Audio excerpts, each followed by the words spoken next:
The Morton family reunion was in full swing at my Aunt Patricia's sprawling Hampton estate when I heard her familiar condescending tone cut through the party chatter. "Oh, look who finally made it. Sarah darling, still working at that consulting firm." I smoothed down my simple black dress, Valentino, though they'd never recognize it, and forced a polite smile. If only they knew that my consulting firm was just a cover for my real business. Sterling Capital, one of the largest commercial real estate investment firms in the country. Yes, Aunt Patricia. Still at Anderson Consulting. My cousin Victoria, resplendent in an obviously new designer dress, sauntered over. "Consulting? Is that what you're calling basic office work these days?" If she only knew that while she flaunted her mid-level marketing job, I had quietly amassed a real estate portfolio worth billions. The building where she worked? I had just acquired it last week through one of my shell companies. "How's the new position at Maxwell Corp?" I asked, knowing exactly how it was going. My firm owned 60% of their commercial leases. "Absolutely fantastic," Victoria beamed.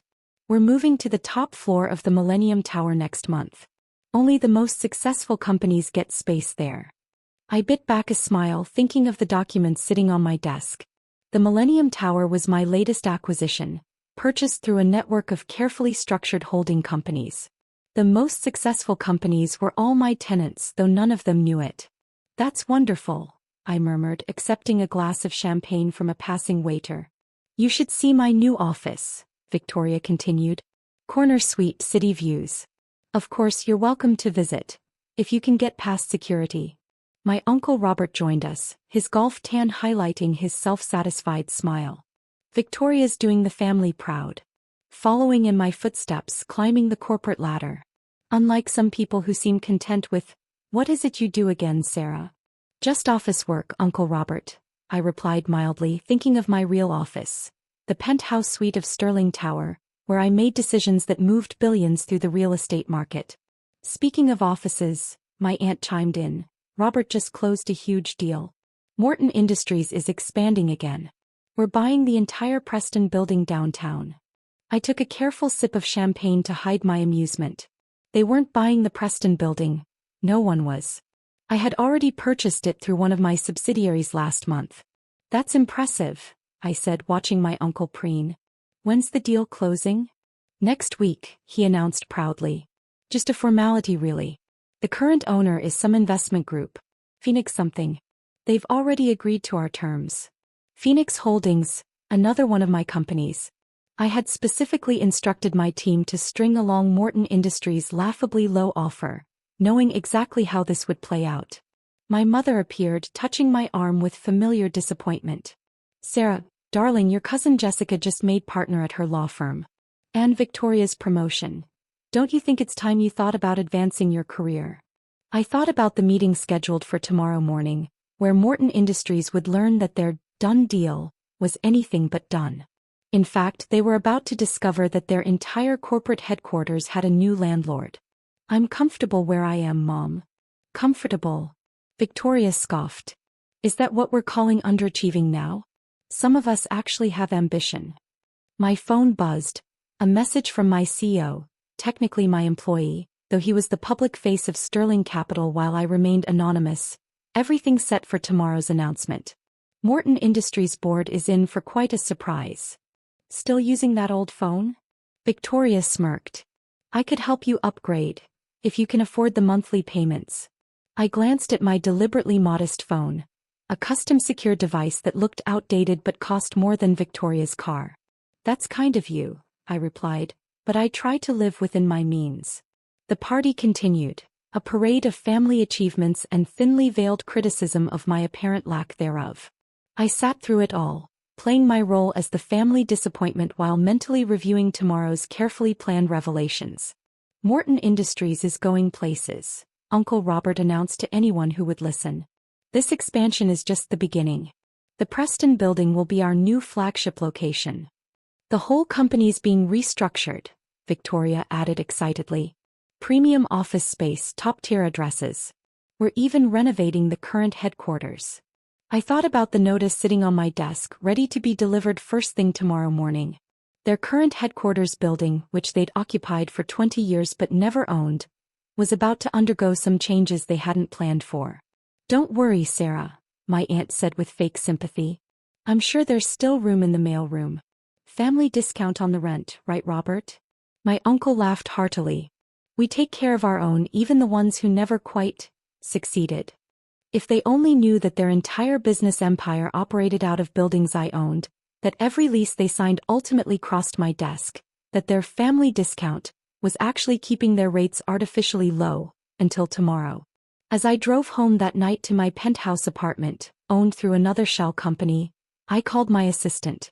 "Is everything ready for tomorrow?" "Yes, Miss Sterling. The press release goes out at 9 a.m. Morton Industries board meeting is scheduled for 10. Would you like me to set up the video feed so you can watch their reaction?" I smiled, thinking of my uncle's smug face when he learned that his real estate empire was actually built on my property. Definitely. After all, family should share in these special moments. Tomorrow they would learn that the quiet failure they'd dismissed for years was actually the power behind their success. The consultant they mocked owned not just their buildings but their future. But for now I had contracts to review and an empire to run. Success, after all, doesn't announce itself. It waits for the perfect moment to be revealed.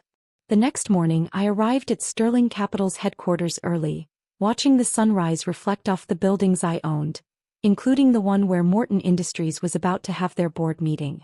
I'd chosen my outfit carefully. A custom Chanel suit that cost more than Victoria's monthly salary, but understated enough to maintain my careful facade.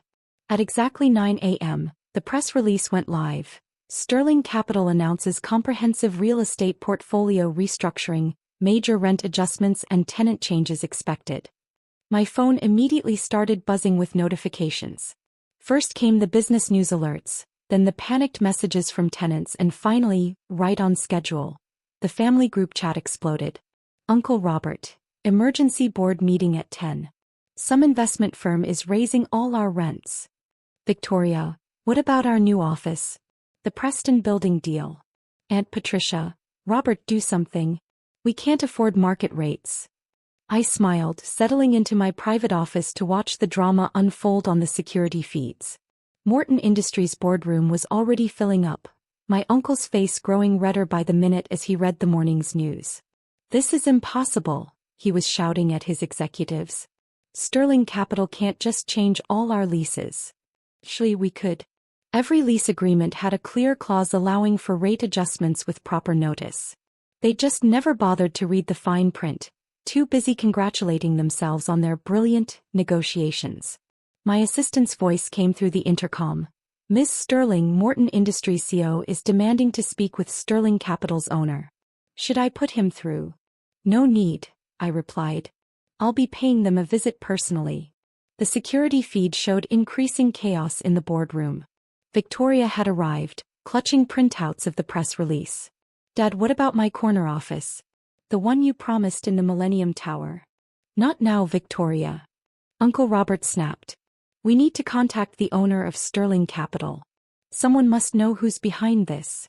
I checked my watch, 9:55 a.m. Time to make my entrance. The Morton Industries lobby fell silent as I walked in, my heels clicking purposefully on the marble floor. The security guard, employed by my company, though they didn't know it, nodded respectfully. "I'm here for the board meeting," I said simply. "Miss Sarah." The receptionist looked confused. "The boardroom is for executives only." Actually, I handed her my business card, sleek, black with Sterling Capital owner embossed in silver. "I believe they're waiting for me." The boardroom door opened to chaos. Uncle Robert was red-faced, shouting into his phone. Victoria was near tears, watching her corner office dreams crumble. The other executives looked shell-shocked. "Sarah." Uncle Robert lowered his phone. "What are you doing here? We're in the middle of a crisis." "I know," I smiled. "That's why I came. Shall we discuss your new lease terms?" The silence was absolute as understanding slowly dawned on their faces. "You," Victoria whispered.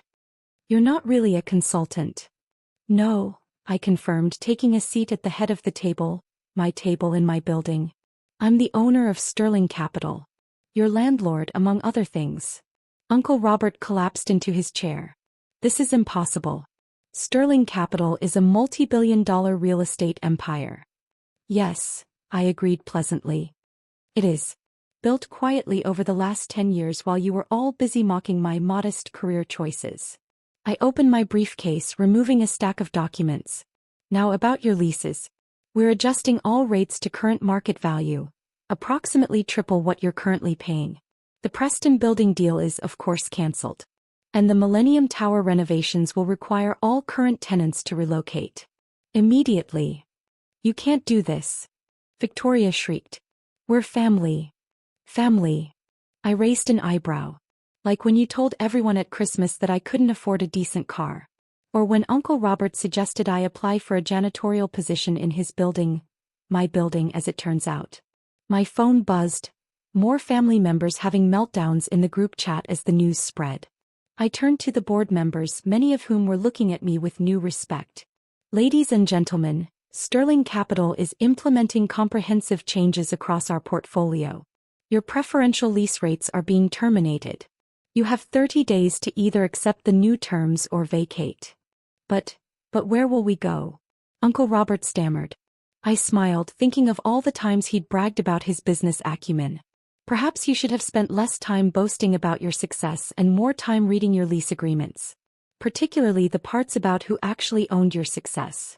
The aftermath of my revelation rippled through both the business world and my family like a tsunami. Headlines screamed, "Real estate empire's secret owner revealed," and "Family feud shakes corporate real estate market." My phone was flooded with messages, each more desperate than the last. Mom, darling, we had no idea. Why didn't you tell us? Victoria, please, I'll lose my job if we can't afford the office space. Uncle Robert, let's discuss this as a family. Your grandfather would have wanted. I deleted them all, focusing instead on the restructuring plans for my empire. The Morton Industries situation was just the beginning. I had bigger moves in play. A week later, I sat in my true office, the penthouse of Sterling Tower, reviewing the fallout. Morton Industries stock had plummeted 40% since the announcement. Their board was in chaos, and Uncle Robert's position as CEO was looking increasingly precarious. My assistant interrupted my thoughts. Your parents are in the lobby, Miss Sterling. They're quite insistent about seeing you. I watched on the security feed as they stood awkwardly in the marble lobby, looking both impressed and uncomfortable. After letting them wait an appropriately humbling 30 minutes, I allowed them up. This is extraordinary, my father said, taking in the panoramic views and museum-quality art collection. All of this is yours? Along with most of the buildings you can see from these windows, I replied coolly. Amazing what a nobody can accomplish, isn't it? My mother moved to touch a Picasso on the wall, worth more than their house. Why didn't you tell us? We could have helped. Helped? I laughed softly. Like you helped by telling everyone I was a failure? Or perhaps like you helped by suggesting I needed therapy because I wouldn't take Uncle Robert's pity job offer. I pressed a button and screens descended from the ceiling, displaying Sterling Capital's current holdings. Office towers, shopping centers, residential complexes, an empire worth over $12 billion. While you were all busy criticizing my life choices, I was building this. Every time you mocked my consulting job, I was acquiring another property. That modest apartment you felt sorry for me living in? I owned the entire building. My father cleared his throat. About Robert and Morton Industries. Surely we can work something out. They're family. Family. I pressed another button, bringing up security footage from past family gatherings. Like when Uncle Robert told his country club friends I was mentally unstable because I wouldn't join his company. Or when Victoria spread rumors that I was living off a trust fund because I couldn't succeed on my own. We were wrong, my mother whispered. So terribly wrong. But please, Robert will lose everything. He's already lost everything, I corrected her. The board voted this morning. He's being replaced as CEO. Victoria's division is being dissolved. The corner office she was so proud of? It's being turned into a storage room. More messages flooded my phone. Aunts, uncles, cousins all suddenly discovering they needed to repair our relationship. Even Victoria had switched from demands to begging, offering to help manage my properties. I kept my public office at Anderson Consulting, though now it was staffed by an actress I hired to maintain appearances. Sometimes I'd visit, sitting in the modest space where I'd first started planning my empire, remembering how their mockery had fueled my ambition. 1 month after the revelation, I received an invitation to another family reunion. Not at Aunt Patricia's Hampton estate this time. She'd had to sell it after her husband's business, which operated from one of my buildings, collapsed under the new rent structure. I arrived deliberately late, parking my now unnecessary modest car between Victoria's downsized Honda and Uncle Robert's leased Volkswagen. The atmosphere was drastically different from our last gathering. Gone were the boasts about business deals and condescending advice. Instead, there was an awkward tension as they struggled to reconcile their image of the family failure with the reality of who I'd become. "We've been thinking," Uncle Robert started, his once booming voice now subdued. "Perhaps we could discuss some kind of family business partnership." Partnership? I raised an eyebrow. "What exactly would you bring to this partnership? Your failed company? Your worthless stock? Or perhaps your expertise in not reading lease agreements?" "We're family," Aunt Patricia pleaded. "Doesn't that count for something?" I stood up, smoothing my dress. "Family counted when you thought I was failing. It counted when you mocked my choices, dismissed my career, and treated me like a cautionary tale. Now it counts for exactly what it's worth. Nothing." "But Morton Industries," my father began, "is being dissolved," I finished.